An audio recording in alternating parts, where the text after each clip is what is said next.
Uh, Good day, my countrymen. We are here gathered to render a report weekly to inform the Filipino people of what's in the air, so that you would know and you would be educated and to know the truth, not from sources that are polluted and or contaminated, but purely from your government officials who are paid to do their work and to do their work truthfully. Kaya kami nandito at marami namang haka-haka palagi basi anong gawin ko ang di cabinet. Gawain mo na, masama ka pa rin. Kung hindi mo gawin, mas lalo kang masama. Either way, it's not a matter of losing the battle of wits against the opposition. On the left, who are out really to, and the NDF are out to destroy the very government under which they are enjoying blessings of democracy. They invent stories about being harassed, killed, oppressed. Wala naman kaming nakikita at wala namang dumadating sa akin. And this extrajudicial killing, they've been harping for many years. Truthfully, nagdududa rin ako. And there was a time when I conducted a discreet hearing kung bakit. Ang dumating sa akin is that sometimes there is a rivalry of the turf. Yung teritoryo niya, kung sino ang humahawak. Pangalawa, yung who absconded, yung tinakbo yung pera. And third, yung ninanakaw yung ano nila sa street level, kinukuha. Yan ang hindi natin alam. Sabi nila police, but kung ako ang police at ako na ay magnanakaw, maalas na rin ako sa pwesto, ituduhin ko na. Bakit kukunin yung mga street level peddler o tinatawag nilang basurero? Yan ang tawag ng yung nagpapabili, the vendor. They are called in the Tocatis parlance as basurero. So dito ho kayo marinig sa akin. Sabi ko, wala naman akong obligasyon na magsasabi ng sinungaling. Kung maniwala kayo, mabuti. Kung hindi, that is not my problem. That is what is happening in the nation. So, ganun ho ang nangyayari sa atin. And we are here to report, especially about the money. Tandaan ninyo, disabuse your mind about corruption in government. I must admit, and it would be stupid of me to invent lies, na talagang nangyari yung sa PhilHealth. And that is why the NBI, after an investigation, submitted their findings to the Ombudsman and recommended prosecution in court. Nandoon yun. Pero I said, to disabuse your mind, there are two prominent issues in the forefront today. coming to its head, really, yung sa PhilHealth, which is really the culprit. At yun ang pinanag-usapan. At yun ang pinagdebatehan ngayon. Iniimbestiga, inihusga. Ito namang pera ng Bayanihan Act, I assure you that it has been wisely, it has been according to rules. At sinigurado ko yan at the start. Wala hong ano dyan, walang sindikato. Wala hong sabihin mo na may nakawan. And we will be careful with the next round of bayanihan. Is it 3? 3. And there's still money to be, given to the people, to the poor, especially. Yun lang ho. Before I will give my part. I would say it should come from the ultimate portion of our program. At this time, we would like to hear the report of, of course, it is Secretary Duque. Secretary Duque is a hard-working government worker, and they say that,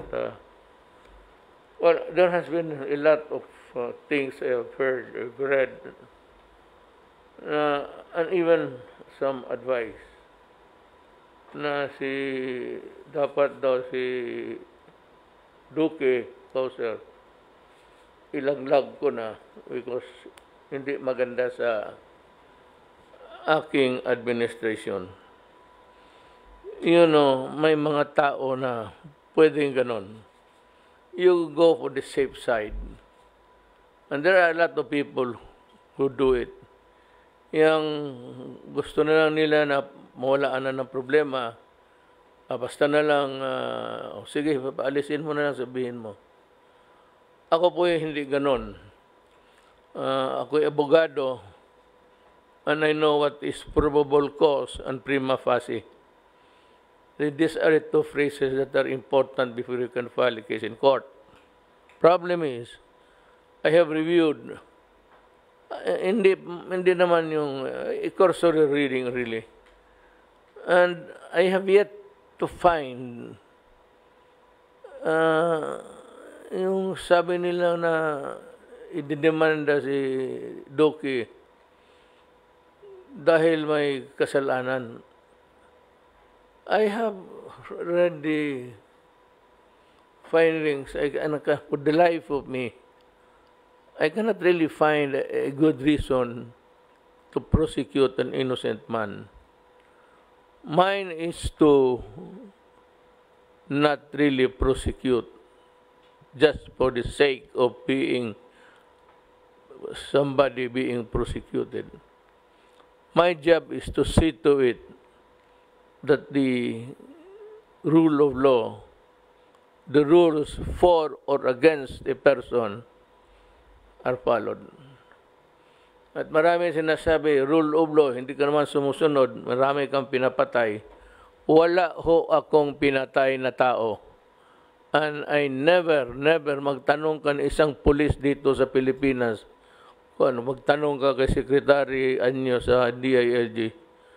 Magtanong ka kay Delphin Lorenzana at may inutusan ba akong taong sinabi, patayin mo ito si Mr. Santos, Edmundo Santos, o patayin mo ito si Juan de la Cruz.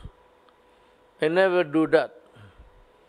And if I just keep it in my mind because I know that whether I like it or not, there is a war going on. I cannot stop the killing of criminals and the killing of my soldiers and policemen. For after all, marami rin akong patay na pulis at marami akong napatay na sundalo, not necessarily in connection with the war against the Abu Sayyaf, but it is included. And during the Marawi siege, kasali yan. Elsewhere of the part, the contraband that were hauled off from the place, tunilada po. And once again, I am reminding whoever is in charge of these things, I will make a visit to the facilities saan ninyo tinatago ang droga. Ganito na lang. Kung isang bodega yan, ask, ako fiscal. So ganito na lang. Ang ginagawa ko noon, sabi ko, Your Honor, may I request for a ocular inspection. Why, Your Honor? Because of the huge amount of shabu that we cannot guard every day. Ni masing isang kutsarang mawala dyan, ang gobyerno ang may kasalanan. So, and I also ask that the forensic guys, yung mga laboratory sa police, isama at magkuha ng sampling from everywhere. Ang judge, ang gusto niya, siya. Pagpili ka ng saan mo gustong kanto, judge. And you give the judge a dozen, judge, 12 picks, whatever you want. At kung nandyan i-examine sa harap ng judge, madali lang naman yan. And if it turns blue, as what I have seen, I don't know what's the color now, shabu yan. Sasabihin ng under oath, you place the policeman who conducted the examination right there and then. Do you swear to tell the truth and nothing but the truth? And say, yes. Tanungin siya ng judge, is it shabu? Yes. Paano ko masiguro? Tanong ang police. Judge, kainin mo ng 5 kutsara. Pag nahilo ka, shabu yan. Ganun yan. So, I want all the shabu, residual or otherwise, however minimal, destroyed, the whole of it by next week. You have so many days to do it, 1 week. Do it in 1 week. Destroy and get specimen. Total, pag mag-ocular inspection, may prosecutor yan. There's the PDEA, there's the police, andyan lahat. At you can also invite the NBI, and the forensic guy of the NBI will also conduct the examination. At ganoon rin sabihin, totoo yan? Tanong ang judge. Totoo, sir. Paano ko masiguro? Sir, kumakain ka ng 10 kutsara, hindi ka natitindig dito. Ganon? Sige. Ganon na lang. We go by science. There's the experiment. Why do we have to put on our shoulder the burden of keeping a contraband or merchandise that can be stolen and used and recycled? Now, hindi naman lahat. Few of them, far and wide, in between the years, itong shabu. Pero, may mga pulis na ganon, ninanakaw, o kaya hindi nire-report. Yun sila asyerto, ganon ang style noon. Magnakaw, 20 kilos, i-report ang 1 kilo, yung 19, i-recycle, ipagbuli uli. And that is what was really fucking the system. So we can more or less improve things, better protect the Filipino people by doing a concerted action immediately after. Just a few, I hope the Supreme Court will agree with me, just a few days after, they should be destroyed and be accounted for accurately. But as I said, sans the practice of stealing and recycling. But that is another thing. Yan ho ang gusto kong masabi. Bago ko makalimutan, you know,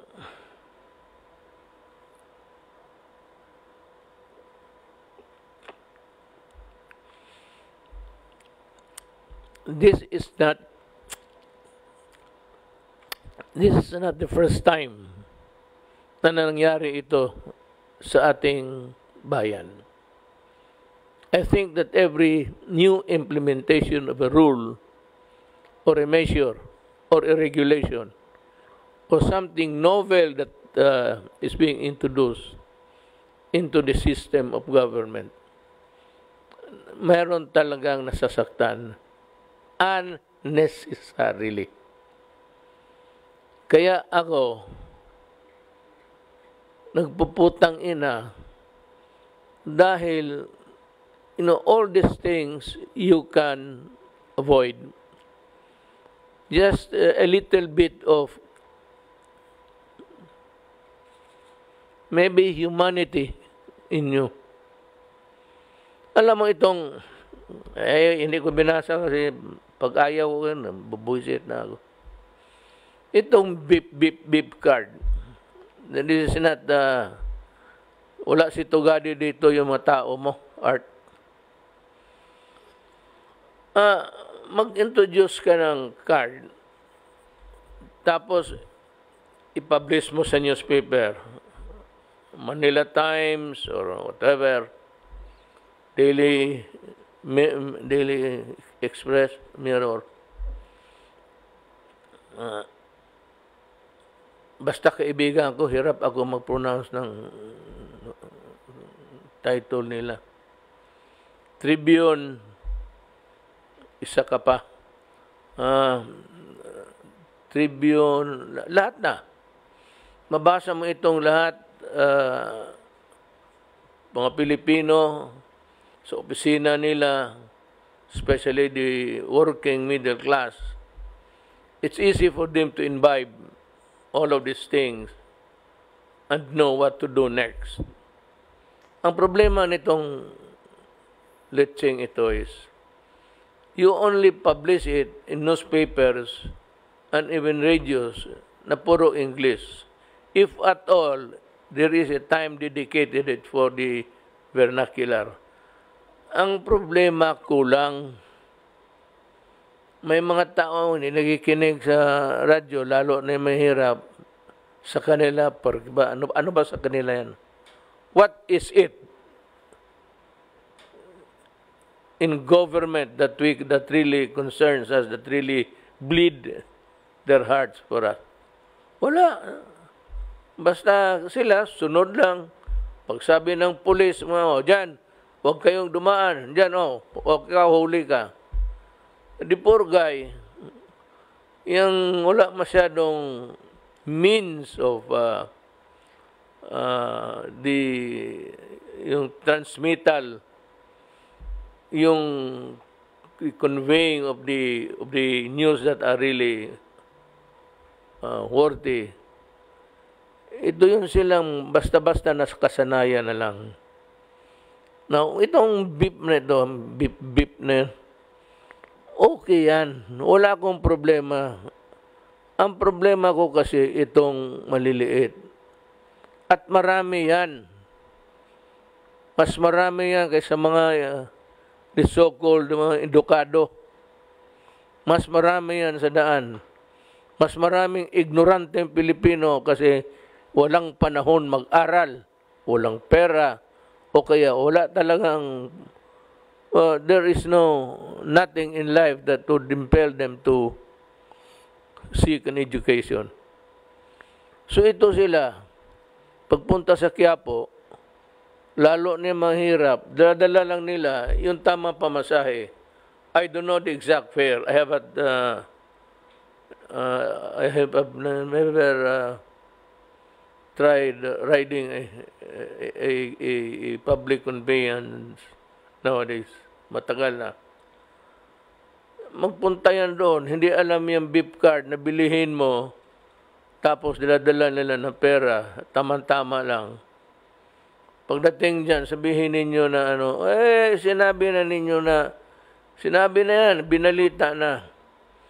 So, tatanungin ko kayo, sino ang recipient ng balita ninyo?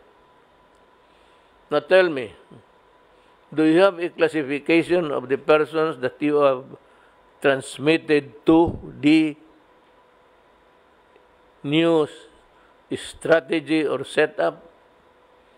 Ang problema niyan, ang masakit sa akin, yung walang kulang yung pera.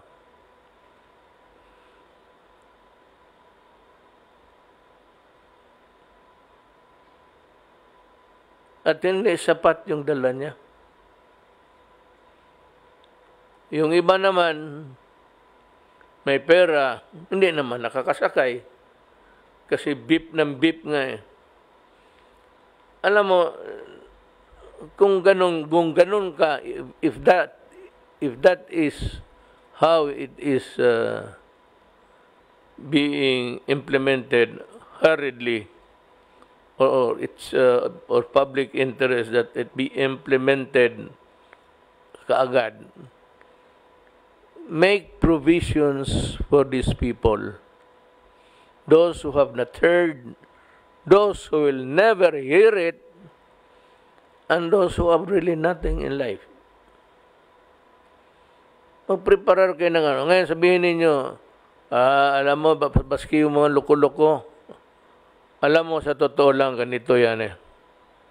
Magdampot ka ng 5 gagong may dyan sa either police o yung mga gangster dyan.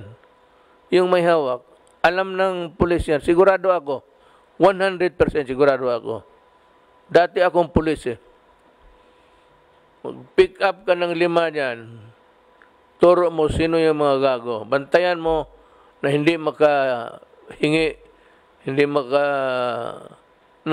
wriggle in by whatever style o reason. Turo mo lang. Kuha ka lang ng 5, 6 dyan. Pag-pick up ka, halika dito. Teka, bigyan kita ng 1 araw na sweldo. Magkano ba kinikita mo? Putang ina ka. Sabihin mo, sir, makita kami mga 500. O sige. Sabihin ko kay chief ko, 500. Tapos, yun ang magbantay.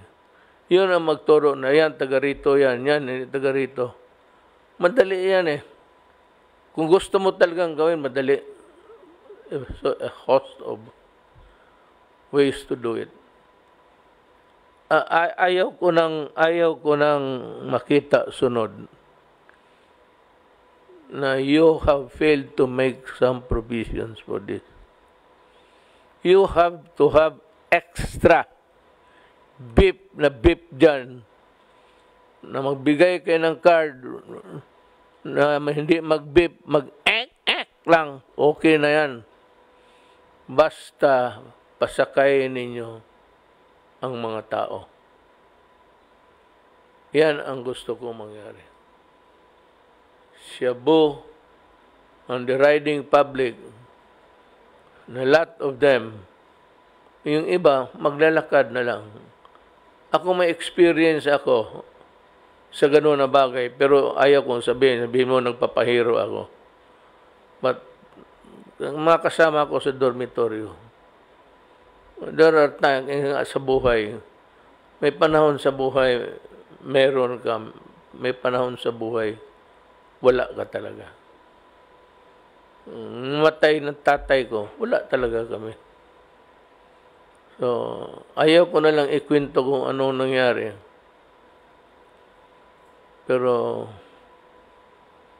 alam ko, kaya ako nagpapasalamat. Hindi naman ako nag-umaarte sa Pilipinas. Yung mga original na taga Davao, alam nila yan. Yung mga taga Davao ngayon, nakikita nila, nagsumasakay na kami ng kotse. Yung taga Davao, mga 1948-50, nasabay namin, Sunny Dominguez, we practically had to hack the forest to survive.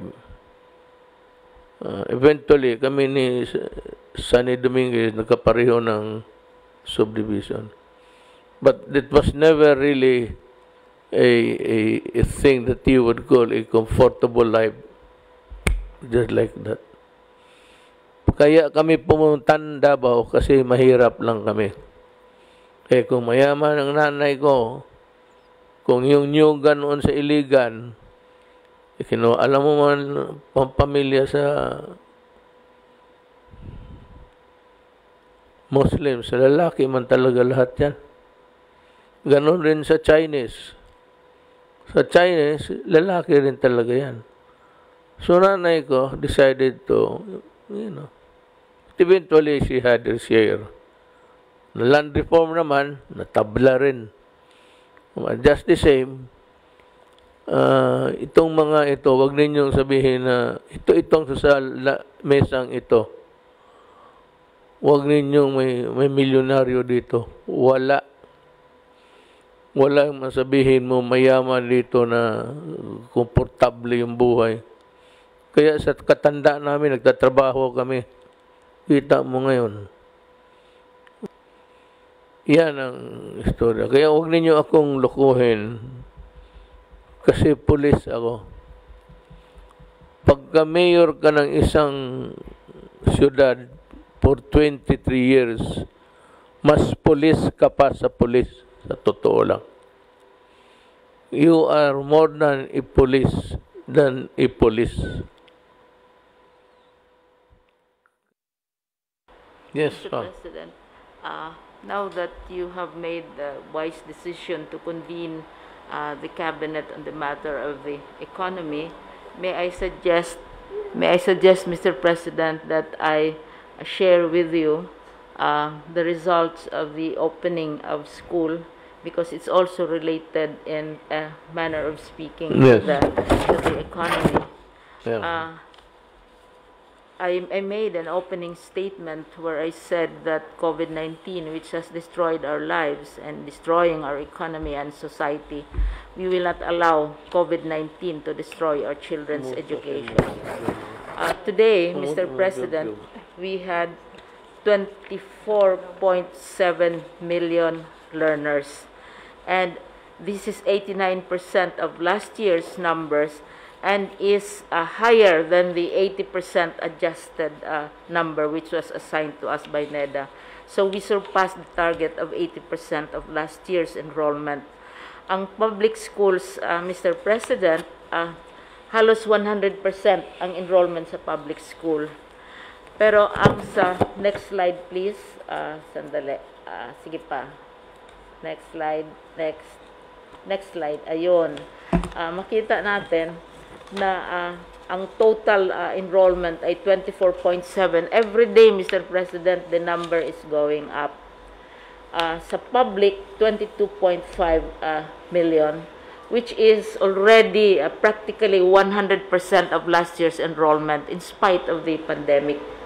Ang medyo mababa, and this is related to what we were discussing a while ago, is yung alternative learning systems natin, which is the program for workers, for those who are out of school, who go to school during weekend, and which we consider the DepEd's favorite legacy program for you, Mr. President, bumaba ng husto. This is because those who have jobs, who don't have jobs anymore, cannot afford the costs already of education. At saka 52%, kalahati lang ang nakabalik. Ang medyo nakakabahala din, ang private schools, ang enrollment sa private schools, 2.1 million ngayon, and this is 1/2 of last year's enrollment from private schools. At dito natin nakikita, Mr. President, ang maliwanag na koneksyon ng ekonomiya at ng edukasyon. Dahil yung maraming walang trabaho, hindi na sila maka-afford ng pag-aaral sa private schools. Kasi sa public schools, halos 100% ang nangyayari. Pero ang tumigil ay yung nasa alternative learning systems, yung mga workers natin at mga out-of-school children, at saka sa private schools na halos kalahati. Ay ito na nga ay malaki na, Mr. President, dahil nung nag-umpisa kami last June, hindi umabot ng 20% ang nag-enroll galing sa private sector. So unti-unti nang tumataas. Ang paniwala namin, Mr. President, nang kung unti-unti namang bubukas ang ekonomiya at saka dadami yung mga tao natin, ating mga kapwa Pilipino na magkaroon ng trabaho, maka-afford na silang makapag-aral ng kanilang anak sa mga private schools. Nung beginning, nung nag-declare kayo po ng countrywide lockdown ng buong bansa, ang immediate na reaction ay sabi nila, mga senador, mga opisyal, at saka mga maliliit na grupo, sinasabi na hindi kaya ng DepEd ipagpatuloy ng education.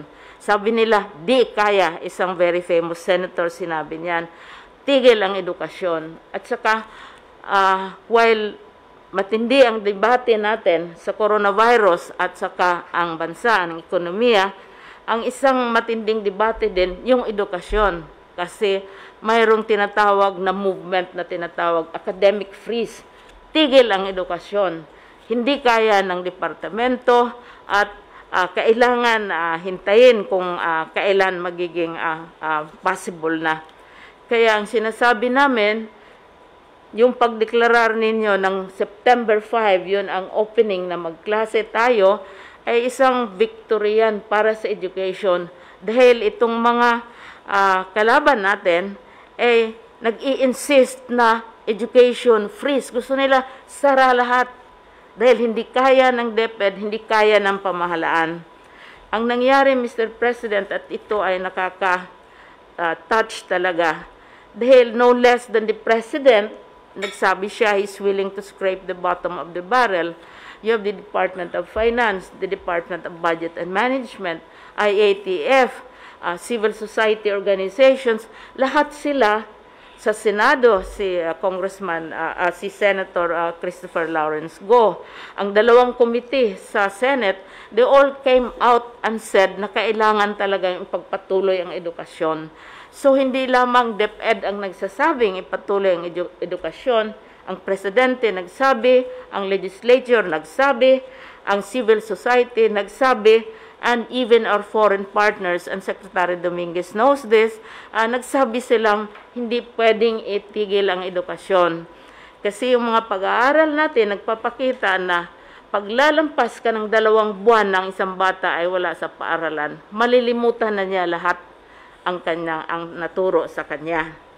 Kanina, Mr. President, tuwang-tuwa akong mag-report na sa opening day lamang, all over the country, lahat naming officials, Mr. President, kumalat sa buong bansa.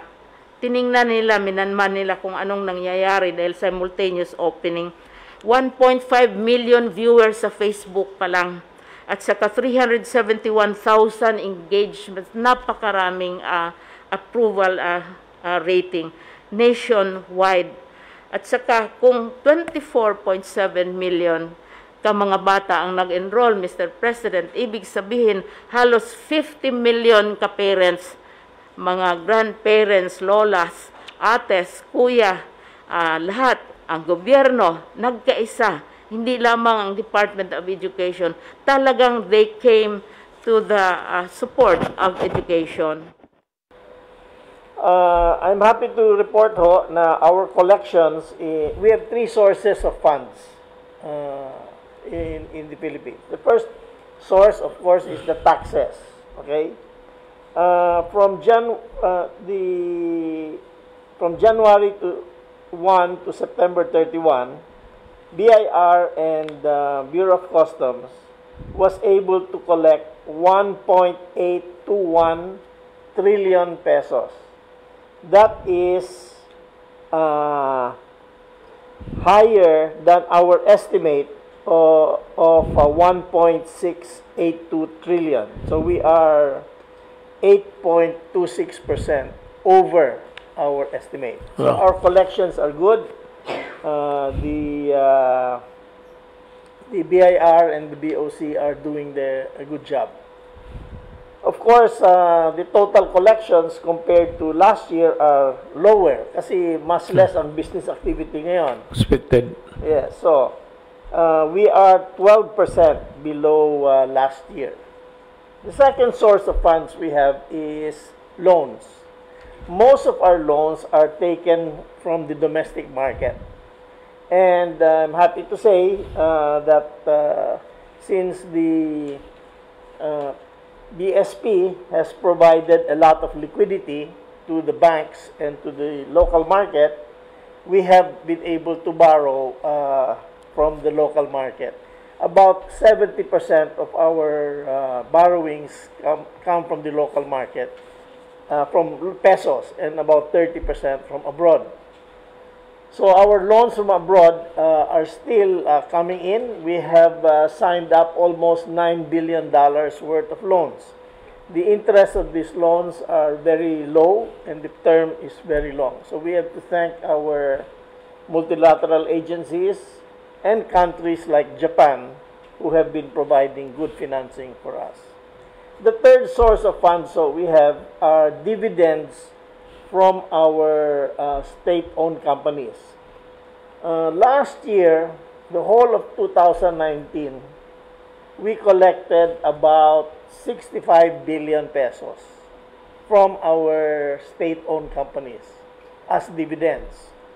This year, we have collected already 130 billion from this company. So we are in good financial position, and we can finance the deficit that we have. So we have not cut the budget. We also don't cut the budget because if you cut the budget, you will make the situation even worse. So people will lose their jobs and we cannot do our projects. So because we have prepared well the train law, the rice tarification law, and all the laws that you sponsored have helped us in managing this crisis. So we are in a good financial position. We are not under stress. We have a good economy. What is happening is that this very strict quarantine is holding it back. We have to really open the economy more. Pangulo lang po kasi ito po isa sa mga pinag-uutos ninyo, yung tungkol po sa rollout ng mga telcos.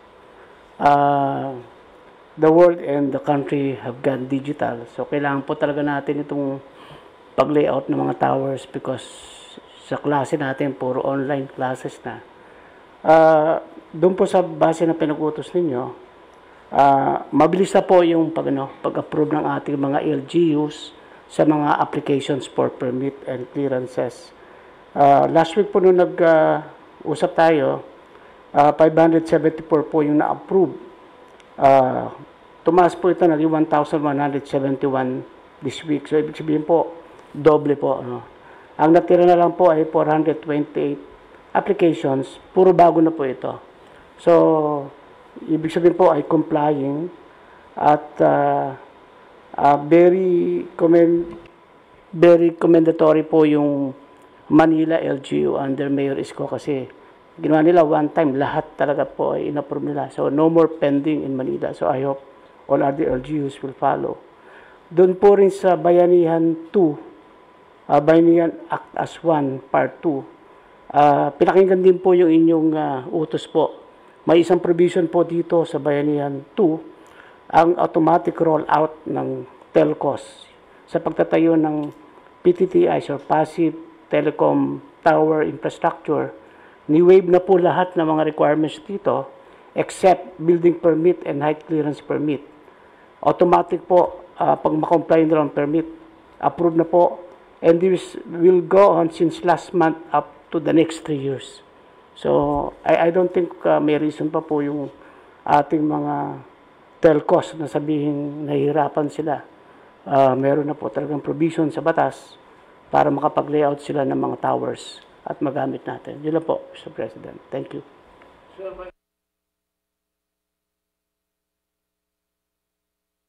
Yung may isang ano na lahat nandoon na.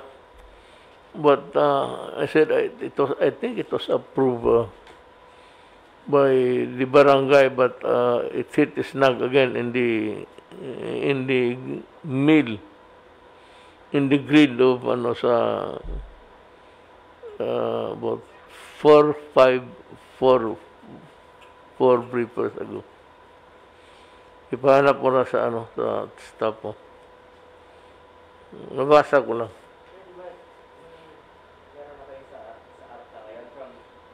From 8 months, 16 days na lang, may pinag-usapan kayo sa ARTA? ARTA, DTI, DICT, DILG, and all other agencies. Meron kaming MOA doon. And then, this bagong batas, gagawa na po kami ng guidelines dito with ARTA, DICT, and DTI para automatic rollout na po ng mga towers. Tapos wala na po yung mga ibang mga homeowners association na clearance, barangay clearance, wala na po yung mga yan. Talagang we will really expedite the rollout of the telco towers. Tsaka meron ring Senate bill, Mayor, which seeks to authorize the President during times of national emergency to suspend the requirements for national and local permits, licenses, certifications, and to streamline and expedite the processing for the issuance of the same. So, bibigyan ka ng authority. You know, including us, para walang masabi, it's very sad that this country has been, you know, allowing this practice of delays and the promoting the laggard quality of our civil service. Totoo yan eh. Naano ako na bakit pinayagan itong ganito na tag 2 months and nobody was really taking notice of it or raising a howl about these things. Kaya nasanay ang mga buang. So they just sit there nonchalant about what would be the effect of their indolence to the overall picture of governance. So, ako, bakit hindi naisipan ito? Why would they allow 3 months, 6 months, 4 years?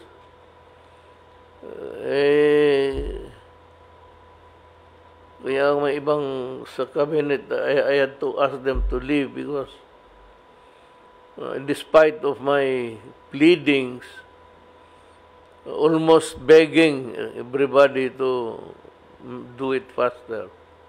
Nangyayari ba na yun? And why would they allow, for example, like 1 month? I mean, it can be done in 1 week, 3 days. Ako, hindi ako nag-ano, but Inday, my daughter, has also followed it with more vigor and vitality. She has shortened it to 1 day. Ako noon sa Davao, 3 days talaga. If it is more than 3 days, explain to me in writing why it took you more than 3 days. Or else I will file. Diretso na ako sa ombudsman. I will ask you for negligence or talagang tamad, not doing your duty. And to say that all of these things are available to everybody. Para wala na rin including us, kasara rin tayo. At least we were able to realize the folly. At least I have 2 years to make things faster. I did not see any success of the project because of the expedited. I only want to see things moving. That is enough for me. Mga kababayan ko, narinig naman ninyo, pinag-usapan namin dito, una, ang reklamo ko, yung mga Pilipino na hindi alam o walang kakayahan na makalakad kung saan sila pupunta, bahay, umuwi ng bahay, umuwi ng kung saan. And they were not prepared with this card. Kaya yung card na yan, card lang naman yan, ibigay na yan libre. Bakit pabayaran pa? We have been wasting so many billions to corruption. Tapos hindi maibigay.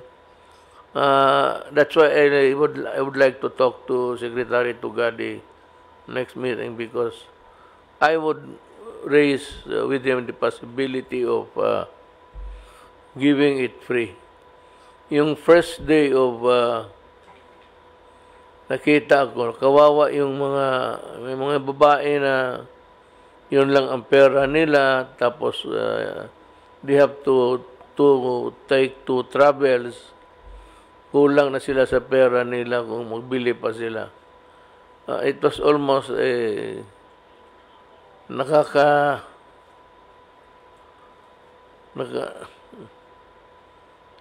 breaks your heart really for those na yung day-to-day trabaho ninyo. But kami dito sa itaas, nakikita namin and how it affects the human person. Trabaho namin yan eh. So, if there is no relief in sight, or if it cannot be done immediately, I suggest that we find the money and give it to the public free para walang gulo at saka lahat mayroon. Kasi hindi lahat Pilipino may pera. May pera ngayon, mahirap. Money is really hard to come by. Butit lang makasakay sila, at least mayroon silang card. Give the card free. Yung para hindi yung pamasahe. Yung card lang na i-swipe mo, yung babayad ka doon. At least you are put on aware that you have this protocol modality na gagawin mo. Hindi sila, wala siya mahanap ng card. Pupunta pa sila ng kalukuhan. But pag swipe mo, mga mahal kong kababayan, yung card lang i-swipe, pero yung card bibigay sa libre. Ang utos ko kung masunod. Pero yung pag-swipe mo, may bayaran ka. Bayaran mo. Kailangan alam ko mong magkano. So, wala na pera. Alam mo, Baklaran, Quiapo. Kailangan alam mo ang pamasahe dyan. O di wag ka